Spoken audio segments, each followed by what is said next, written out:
Yesu nashimwe bene data, nizere ko mumeze neza, nizere yuko muri amahoro. Birashoboka yuko nawe hari inzozi ukunze kurota mu buzima bwawe, ariko hakaba hari mwiza ukunze kurota ubona usambana cyangwa se uri muryamana n'umuntu runaka, cyangwa se akaba atari nawe wabirose ahubwo akaba ari nk'umuntu inshuti yawe ajya kubwira ngo nabirose cyangwa se wowe warabimuroteye. Ukaba urimo wibaza ikibazo cyose kubera iki nkunze kurota ndimo ndyamana n'umuntu runaka cyangwa se ndimo ndyamana n'abantu hanyuma ntarashaka, cyangwa se muri njyewe nta n'ingeso ngira y'ubusambanyi. Ese kubera iki bikagucanga bikakuyobera? Mw'iyi video nje kukubwira impamvu ubona uryamana n'abo bantu mu nzozi ndetse n'icyo biba bisobanuye kugira ngo ubashe kugikora cyangwa se ugikosore, kubwira n'ukuntu ushobora kubyirinda.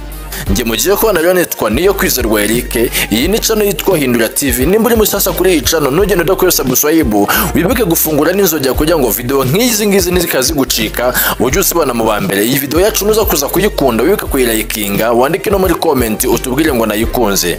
Nguhaye ikaze.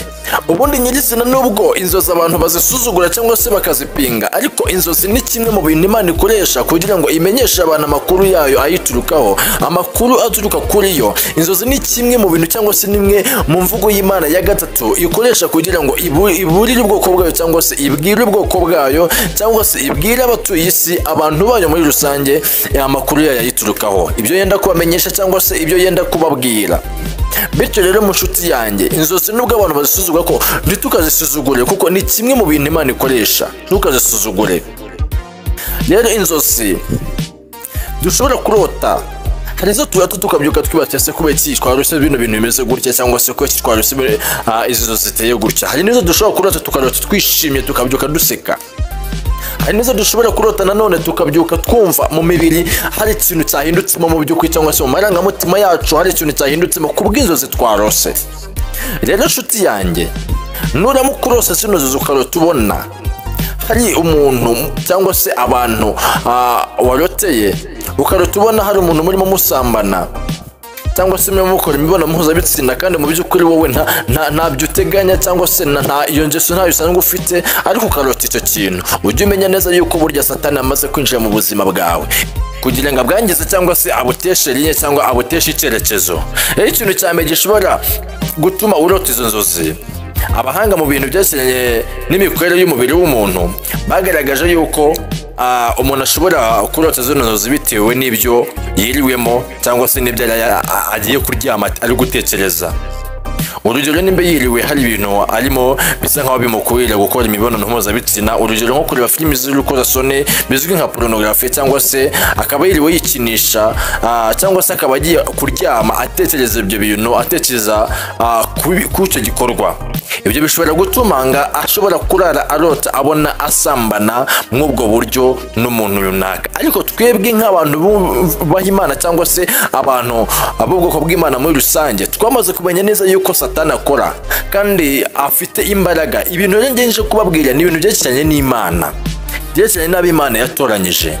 Umunsi rero uzarota ubona yuko urimo kusambana mu ijoro n'umuntu runaka utazi, ukabona uwo muntu nta n'ukuntu mwari musambana naziranye cyangwa se ni icyamamare runaka, n'umuntu w'inshuti yawe runaka, ariko ukabona murimo murasambana ariko nta kintu gisimwe kibahuza mu buzima bwawe. Ujye umenya neza yuko burya uwo nguwo ni dayimoni. Dayimoni yaje muri wowe kugira ngo yishushanye afite misiyo ikomeye ku buzima bwawe kugira ngo aguteshe icyubahiro, aguteshe agaciro, yangize ubuzima bwawe, aguteshe agaciro. Ujye umenya neza yuko burya Imana iri gushaka kukwereka yuko burya nubwo hari ibintu byinshi cyane uri gupanga, nubwo hari ibintu byinshi cyane uri gutegura gukora, Satani yamaze kubimenya, Satani yamaze kubyinjiramo. Akaba niyo mpamvu yohereza igitero gutyo kugira ngo aze akwereke yuko ibintu urimo ukora nta kigenda. Rero nurota urimo usambana gutyo cyangwa se waroteye umuntu arimo asambana kandi mu by'ukuri asanzwe yubaha Imana, asanzwe asenga, ujye umenya neza yuko Satani hari ibyo yenda gukora imbere yawe kandi bitari byiza. Urugero, nimba wari ufite nk'imishinga runaka cyangwa se bije runaka wenda gukora, ujye umenya neza yuko iki ngicyo ni ikimenyetso Imana yo kukwereka yuko Satani ibyawe yamaze kubyinjiramo kandi yenda kubyangiza kugira ngo ubibone mw'ubwo buryo. ni ikimenyetso cyerekana yuko ibyawe Satani yamaze kubideravanga cyangwa se kubitesha agaciro, kubyinjirira, bikagusaba rero gusenga. Urugero, nimba wari urimo ufite nk'ubukwe urimo gutegura, urimo utegura ubukwe, wenda gukora ubukwe mu minsi iri imbere, ukarota gutyo, ukarota ubona urimo usambana, ujye umenya neza yuko burya ubu bukwe bwawe butakibaye. Nurota urimo usambana, ubona gutyo urimo usambana n'umuntu, ukabona si umugabo wawe, ukabona siwe, ujye umenya neza yuko burya hari dayimoni ryakwinjiriye, cyangwa se hari imigambi y'abadayimoni yamaze kukwinjirira wowe bwawe kugira ngo ibashe kukwangiriza uwo mubano, cyangwa se icyo kika cyiza ugiye gushyikamo uwo muteguro mwiza wo kuri gutegura. Ujye usenga rero nshuti yanjye, icyo ni ikimenyetso Imana iba irimo kwereka yuko ibyawe byamaze kwinjirirwa. Umunsi uzarota ubona urimo gusambana, umunsi uzarota ubona urimo gukora imibonano mpuzabitsina n'umuntu runaka utazi, ujye umenya neza yuko ari ikintu gikomeye cyane. Imana iri kukwereka yuko Satani yenze kuza ku buzima bwawe kugira ngo akwangirize buri byo uri gutegura. Nanone nubona urimo urota urimo usambana, urugero rusanzwe uri umukristo, uzamenye neza yuko Imana yagusuye irimo kukwereka yuko umubano wawe nayo wenda gutsembera. Satani yawinjiriye kugira ngo awutsembereze. Urugero rusanzwe uri umuvugabutumwa, usanzwe uri umukristo, usanzwe uri umuhanuzi, usanzwe ukomenikana n'Imana mu rusange, wegera Imana cyane, ujye umenya neza yuko Imana igushaka kukwereka yuko dayimoni yamaze kukwinjirira, nuko kukwinjirira ikaba ishaka yuko uwo mubano wawe wowe n'Imana, ubusabane mwari mufitanye n'Imana, communication mwari mufitanye n'Imana igabanuka cyangwa se ikanashtemera burundu ikagenda. Rero ujye ubyuka uhita kusenga, usenga ubwira Imana ati ndabyanze, kandi usenga isengesho rifite imbaraga ribasha kwirukana Satani, kuko ufite ubutware mu ijuru, twahawe ubutware wo kandagira inzoka na sikoropiyo. Ujye ubyuka rero usenge cyane, kubera ko Satani aba amaze kukwinjirira cyane. Nanone nurota usambana kandi uri umudamu wubatse cyangwa se uri umugabo wubatse, ukabona urimo urarota usambana, ujye umenye neza yuko Imana igushaka kwereka yuko nubwo bimeze gutyo, urugo rwawe Satani yamaze kurugera ishoka, yamaze kurugera ishoka. Iminsi ingahe cyangwa se iminsi ingahe ubona ruzaba rwarangiye cyangwa se rwagoye. Nurota urimo usambana n'umugabo utari uwawe, uri umugabo uri umudamu wubatse, nurota urimo usambana n'umugabo utari uwawe, uri umugabo wubatse, ujye umenya neza yuko Imana irimo kukwereka yuko nubwo urugo rwawe rumeze neza, urimo ubona nta n'ikibazo, ariko Satani yamaze gushakisha ukuntu aruhirika, yamaze gushakisha ukuntu arukubita hasi, yamaze gushakisha ukuntu asa nkaho arusenya. Bityo rero ujye uhita kubyuka usenge wegera Imana, usenge isengesho ifite imbaraga kandi rifite ubutware, ubwira Imana ati ndabyanze, kuko nanone ibyo Imana itubwire mu nzozi aba ari ibintu bizabaho, aba ari ibintu bizabaho cyangwa se twenda kugeramo. Ujye ubyuka usenge rero nshuti yanjye, kuko Satani aba yamaze kukwinjira. Iyi nubona urimo usambana, uri umudamu wubatse urugo, uri umugabo wubatse urugo, ujye umenya neza yuko Imana kukwereka yuko umunezero wari usanzwe ufite muri urwo rugo rwawe, uwo munezero Satani yatangiye kuwushyiramo ingabo ziwe, Satani yatangiye kuwinjira, umwanzi yatangiye kuwujyamo.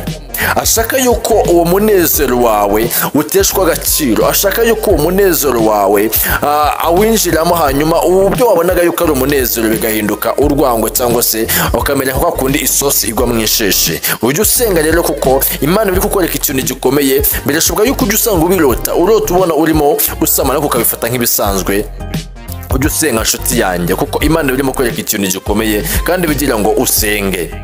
Nurota rero urimo usambana, mu by'ukuri uri umusore cyangwa se uri umukobwa, ukarota urimo usambana n'umuntu runaka utazi, cyangwa se ukarota urimo usambana n'ibyamamare runaka utazi, ukarota urimo usambana n'umuntu w'inshuti yawe ariko nta connection cyangwa se communication mukunze kugirana, ujye umenya neza yuko nanone Imana ishaka kukwereka yuko mu minsi iri imbere w'umusore cyangwa se w'umukobwa, mu gihe uzaba witeguye gushinga urugo cyangwa se kuba umubyeyi cyangwa se kuba umugabo, urimo gutegura nk'imishinga y'ubukwe, ni ikimenyetso cyo kukwereka yuko mu minsi iri imbere uzaba uri mu byiteguye ibyo ngibyo. Satani ashobora kuzaza akabyinjiramo, akinjira mu mubano wawe na fiancé wawe, muzaba muri kumwe icyo gihe, ku buryo azabyinjiramo akabideravanga cyangwa se agasa nkaho abyica ntibigende neza nk'uko wabishakaga. Ibyo rero by'uko usenge kuko burya Imana itumenyesha ibintu byenda kuba n'ibintu biriho ako kanya. Nanone kurota usambana mu by'ukuri kandi utasanzwe ubikora cyangwa se udasanzwe ugira iyo ngeso ukarota ubona usambana, ujye umenya neza yuko none hari kuntu Imana igushaka kukwereka yuko hari nk'imyuka mibi cyangwa se akarande runaka zo mu muryango wawe zigukurikirana, ari nk'abantu bapfuyemo muri bo cyangwa se basanzwe bafite iyo ngeso y'ubusambanyi. Urugero ukuntu umuryango cyangwa se nk'ahantu nyine mu muryango haba hari nk'umuntu ufite ingeso y'ubusambanyi, ugasanga umuntu niwe mukuru w'umuryango, ugasanga uwo muntu niwe ubereye intandaro yo kugira ngo n'abazamukomokaho bose bazabe basa nk'aho nyine bafite ayo maraso ateye gutyo cyangwa se bananabirota, ugasanga gukunda kubirota. Hanyuma none si no kubirota gusa, we akanabyuka yumva nyine ananashatse n'umugabo cyangwa se ashatse umugore, kumva agiye no kubisa no bikorwa agiye gusambana. Ujye usenga rero nshuti yanyu ntuzajya urota ibyo bintu, kuko Satani cyangwa se karande ziba zaramaze gusa nkaho nawe zigukurura zigakonegitana nawe. Ujye usenga rero ubwira Imana ati ndabyanze, njye ndi umwana w'ubugingo, ndi umwana w'uburagwa, ndi umwana Imana ifiteho umugambi myinshi cyane. Nurota rero urimo usambana, ujye umenya neza yuko atari ibisanzwe nshuti yanjye, ujye ubyuka usenge kuko Imana iba irimo ikwereka ikintu gikomeye ku buzima bwawe. Nanone nurota usambanya, menya neza yuko Imana iri gushaka kukwereka yuko hari umwuka mubi cyangwa se umwuka w'irari wenda kuza mu buzima bwawe. Urugero usanzwe uri umukristo, usanzwe wubaha Imana mu by'ukuri pe, ukora uko ushoboye kose kugira ngo uyinezeze, wirinda buri kimwe cyose kugira ngo uyinezeze, unezeze Imana yawe. Ariko Imana ishaka kukwereka yuko nanone nubwo ibyo bihe ubirimo bimeze gutyo, ariko hari umwuka mubi wenda kuza mu buzima bwawe cyangwa se mu mibereho yawe n'Imana kugira ngo isi nkaho ishyiramo urusika, igushyire mu irari riteye ubwoba muri wowe, ugushyire mu mwuka w'ubusambanyi muri wowe. Nurota usambana gutyo umenye neza yuko hari umwuka mubi wenda kuza muri wowe, ukuzuzamo ibihe byo gushaka umugabo, byo gushaka gukora sex, byo gushaka gusambana cyangwa se gukora imibonano mpuzabitsina. Ujye umenya neza yuko uyu mwuka mubi Satani yenda kubiba muri wowe, kandi uyu mwuka ukaba ufite misiyo yo kugira ngo ukwangirize ubusabane bwawe n'Imana, ukwangirize ubusabane bwawe n'Imana yawe muri kumwe ako kanya, bityo usire urusika hagati yawe n'Imana. Imana ntibikikubona, ntibikibona ubusabane bwawe nayo. Ujye rero usenga nshuti yanjye kugira ngo Imana iguhereze imbaraga z'icyo gihe cyenda kuza. Ikintu rero wakora nimba wari usanzwe urota zino nzozi, icya mbere, nimba wari usanzwe urota zino nzozi, mu by'ukuri no mu buzima bwawe busanzwe ukaba wari usanzwe ufite iyi ngeso yo kuba udafitanye n'Imana ubusabane cyangwa se wateye Imana umugongo, ukaba ureba nka filime z'urukozasoni cyangwa se wikinisha, urarikira wifuza, mbere na mbere banza uhagarike ibyo ngibyo. Iyo niyo nama ya mbere twakugira. Hagarika kureba pornography, uhagarike kwikinisha. Kabiri, senga Imana yegere cyane mu mbaraga zawe zose. Yisenga uyegere, ukunde kwiriza ubusa, ukunde gusoma ijambo ryayo, ukunde guterana n'abera b'Imana bafite guhamya bwo kuri muri bo, ukunde kuba uri kumwe nabo. Gatatu, ukimara kurota izi nzozi mu iryo joro, igihe cyose uziroteye haba ku manywa cyangwa se nijoro, hita kubyuka, uhita kusenga kandi usenga isengesho ry'igihe kirekire. Ubwira Imana uti ngo ndabyanze, ubwira Imana ati ndashaka yuko uyobora ubuzima bwanjye, uyereka ubuzima bwawe muri rusange. Izo nizo nama nshuti yanjye twakugira. Nuzikurikiza izo nama zizagufasha nshuti yanjye. Nibyo rero turi kwaguteguriye bituma ujya ubasha kurota zino nzozi urimo usambana cyangwa se urotera abandi, ndetse n'ibyo bagomba gukora. Nimba wanyuzwe n'iyi video, ntugende udakanda subscribe, kandi wibuke no kurikinga iyi video, wibuke no kwisharinga, ntugende utananditse na commentaire utubwira ngo nayikunze. Nje mwari muri kumwe rero nitwa niyo kwizerwa Eric. Video zacu nakagaruka, ndabakunda cyane. Imana y'amahoro ijye bamera umugisha mu izina rya Yesu Kristo, amen.